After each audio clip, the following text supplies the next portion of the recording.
I'm married to my wife, Anna, 42 female, for 16 years. We have 2 kids, a teenage daughter and a younger son. From the outside, our marriage probably looked stable, maybe even happy.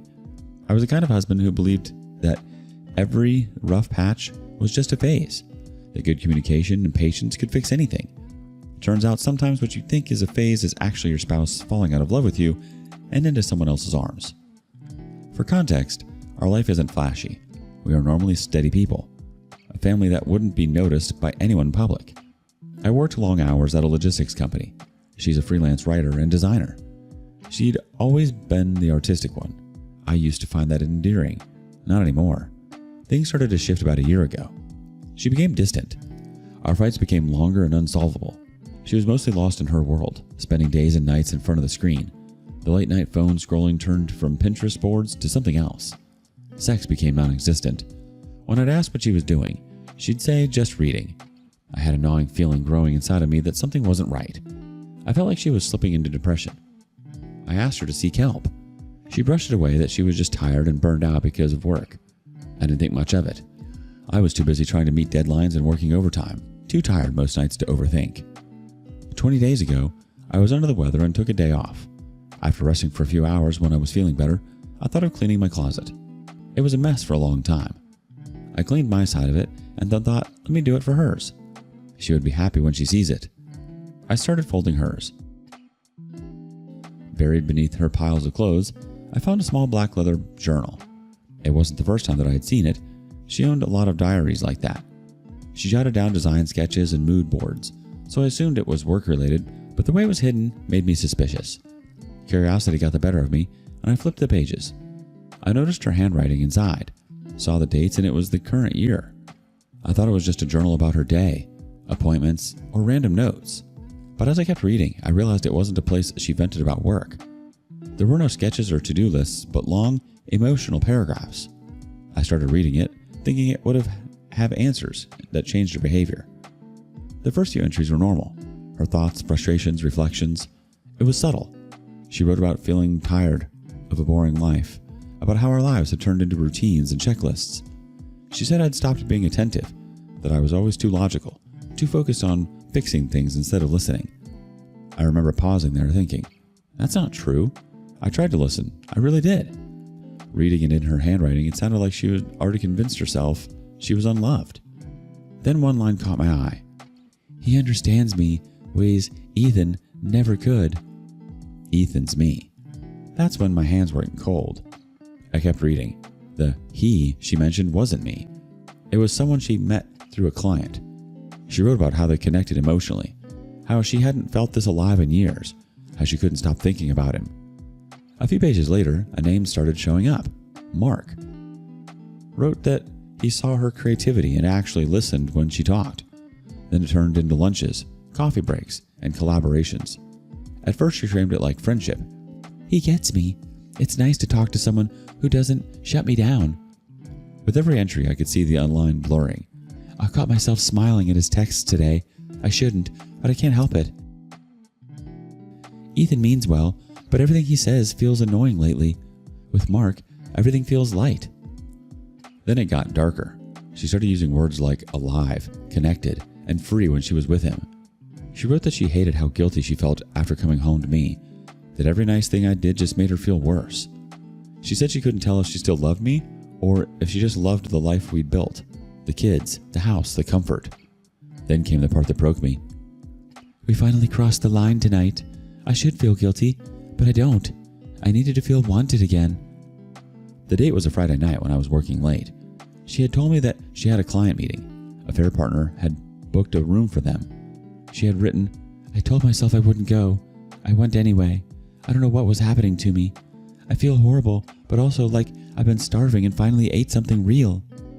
That line tore through me. The way she described the guilt right alongside the pleasure, she was rationalizing it. I can't describe the feeling in words. It was like every memory, every good moment we'd shared suddenly turned sour. By the end, I realized she had convinced herself she was the victim, so she could justify betraying me. I closed the diary and sat there for a long time, staring at nothing. I took pictures of the diary pages, noted the dates, names, and places she had written about. organized everything into a serial order, and saved it on my phone and laptop. When she came home later that evening, she smiled at me like nothing was wrong, kissed me on the cheek, asked what I wanted for dinner. I played along. I couldn't even look her in the eye. That night, I made a plan. Instead of confronting her, I started documenting everything. I checked her credit card transactions and saw a pattern. Lunches at the same cafe, hotel bookings under client meetings.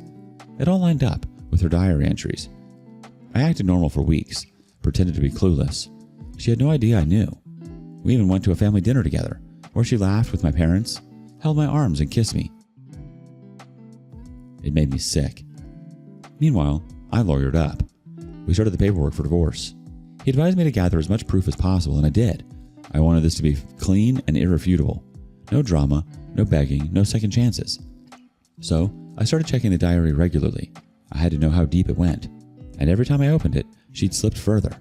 She wrote that she couldn't stand how I chewed too loudly, how I left my work bag on the table, how my questions about her day felt interrogative. She even compared me to that guy. Mark seems to listen when I talk. Ethan interrupts. Mark compliments me. Ethan gives advice. Mark makes me feel seen. Ethan makes me feel invisible. Her guilt was there, but it was selective. I hate lying to him. He wouldn't understand. I wish I could stop, but when I see Mark, I forget everything. Maybe I owe myself this. I can have one selfish thing after years of sacrifice. She wasn't sorry for what she was doing, but for getting caught in her own conscience. After I uncovered the truth, my attitude towards her changed. Even if I tried to act normal, and that reflected in her diary. It became less about him, more about me. She said she couldn't stand my silence, that I'd changed, that I wasn't the man she married. She wrote, "He feels like a stranger sitting across from me. He's always busy chasing work. I wish he'd yell or fight or something. Anything but that calm look in his eyes." It disgusted me, shattered me, but still read it and documented it. 2 days ago, everything came to a head. I've been waiting for the right moment, not because I owed her that courtesy, but because I didn't want the kids around when it happened. They were at my parents' place for the weekend, which gave me the space I needed. I'd already spoken to my lawyer, finalized the paperwork, and had the folder ready on my table by the time she got home. She came in, humming softly, holding a grocery bag. She smiled, asked if I wanted pasta or stir-fry for dinner, and then noticed the documents on the table. Her smile faltered. "What's this?" I replied calmly, "It's what you think it is. Divorce papers." She blinked, like the word didn't register at first, then chuckled. "Come on, you almost got me." She opened it and froze. Look at her audacity. She's telling me, "Who's she? Are you in love?" I laughed and said, "I wish, but this time it's Mark. That's his name, right?" Her face changed. She tried to regain control, played the victim to defend herself. "You went through my diary. That was private. Those were thoughts, not confessions." I didn't say anything at first, just slid my phone across the table, screen facing her. It was open to a folder titled Diary Entries. Each image was a photo of her handwriting with the dates. Her face went pale as she scrolled through. In a shaky voice, she whispered, "It wasn't real. You don't understand. It was a fantasy, a sort of writing therapy. I made things up to process feelings. You invaded my privacy." I almost laughed at that. Fantasy? You really think the hotel receipt under your name and the room booked for 2 was a fantasy? The texts you deleted but forgot were backed up to the cloud? That was imagination too? She looked cornered but still tried to spin it. "I wasn't happy. You didn't see me. You stopped caring. You were always busy with work. I needed to feel my worth again. But it didn't mean I stopped loving you." I shrugged, her hands off of me. I was busy providing for the family, the kids' tuition, saving for their college, unlike you fantasizing and cheating on my marriage. She tried to argue, but I snapped at her, told her I wasn't going to fight, that the papers were ready, everything was documented, and I wanted this to be clean. No public mess and no shouting matches, just the truth and an end.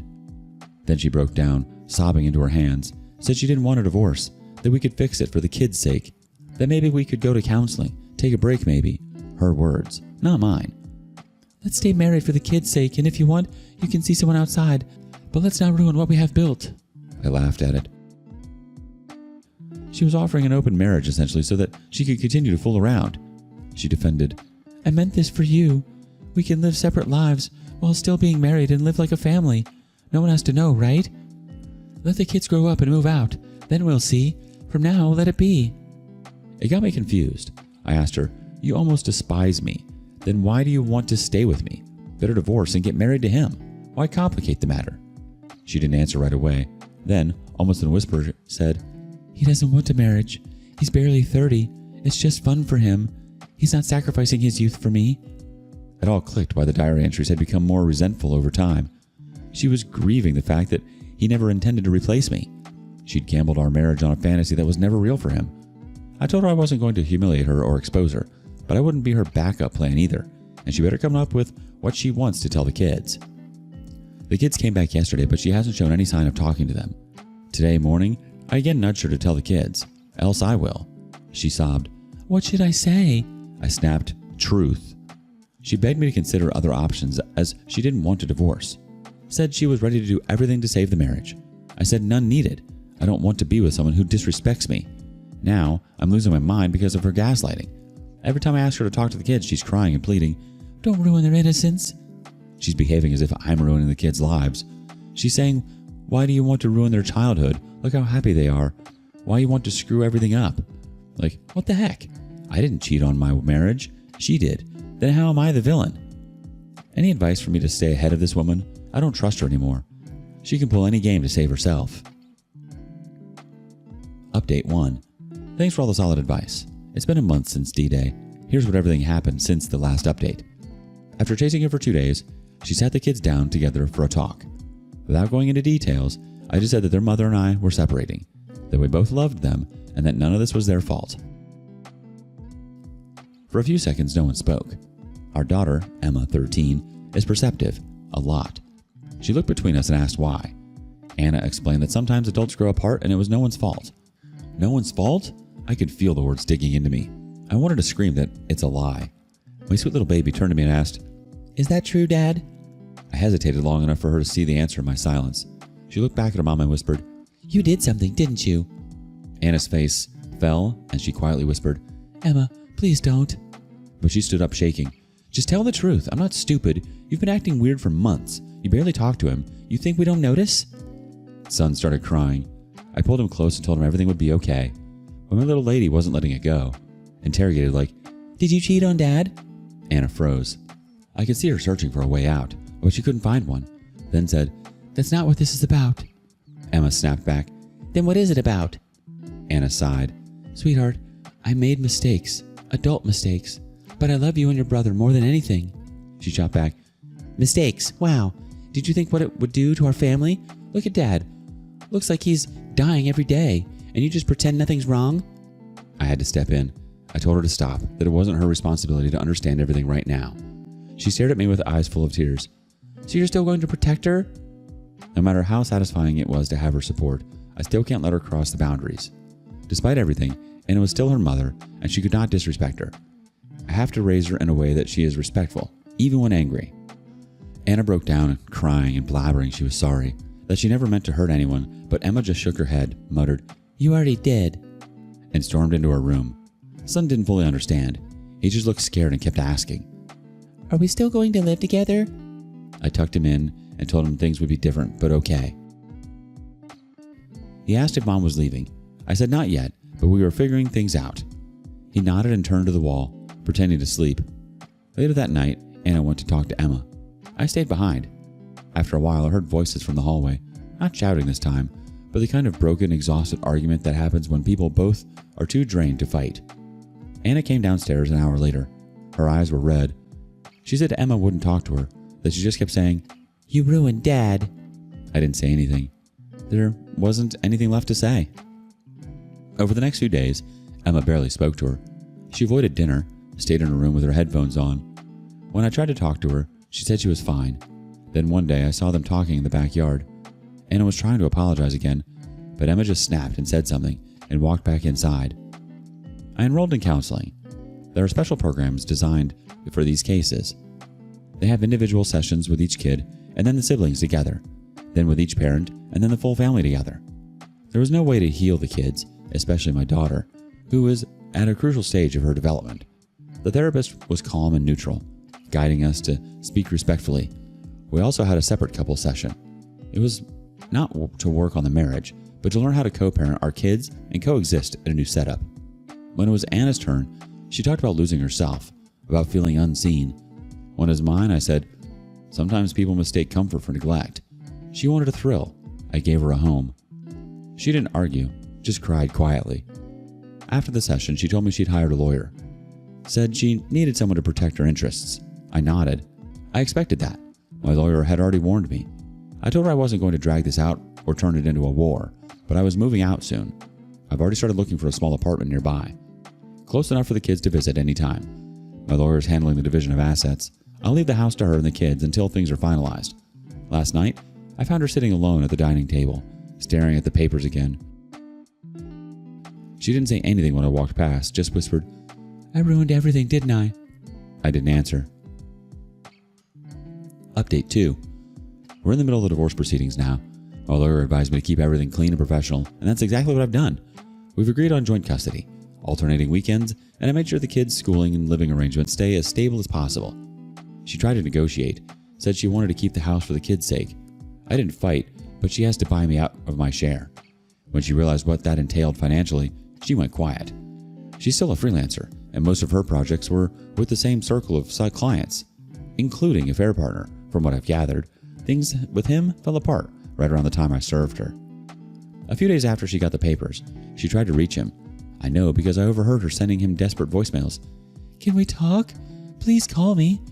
I need to know where we stand." And then, "If you're done, just say it." He never did. She told me later during one of our brief civil talks about the kids that he ghosted her.